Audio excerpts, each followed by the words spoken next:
jiwaku yang keteguh, tempat nan sejuk dan tentram. Jiwaku teduh dalam naungannya, di dunia gelap dan gersam. Hidupku tenang oleh kasih penuh, ku aman dalam tangannya. Ku aman dalam tangannya.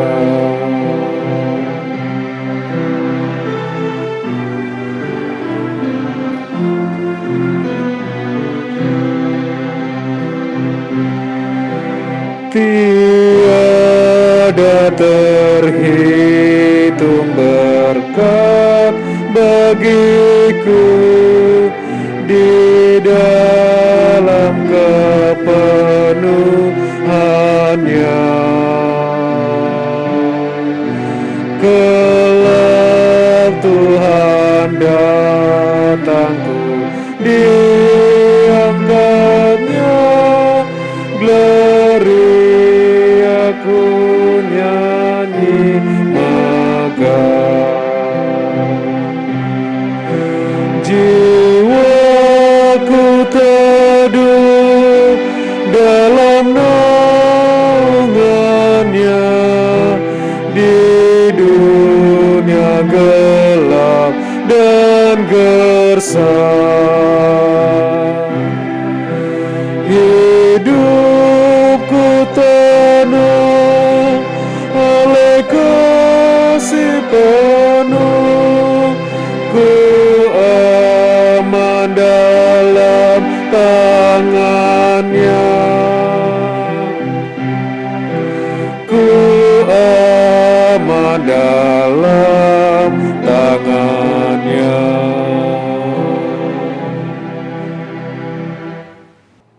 Jemaat Tuhan, arahkanlah hati dan pikiran kita kepada Tuhan dan terimalah berkat-Nya. Allah sumber pengharapan memenuhi kamu dengan segala sukacita dan damai sejahtera dalam iman kamu, supaya oleh kekuatan Roh Kudus kamu berlimpah-limpah dalam pengharapan. Amin, amin,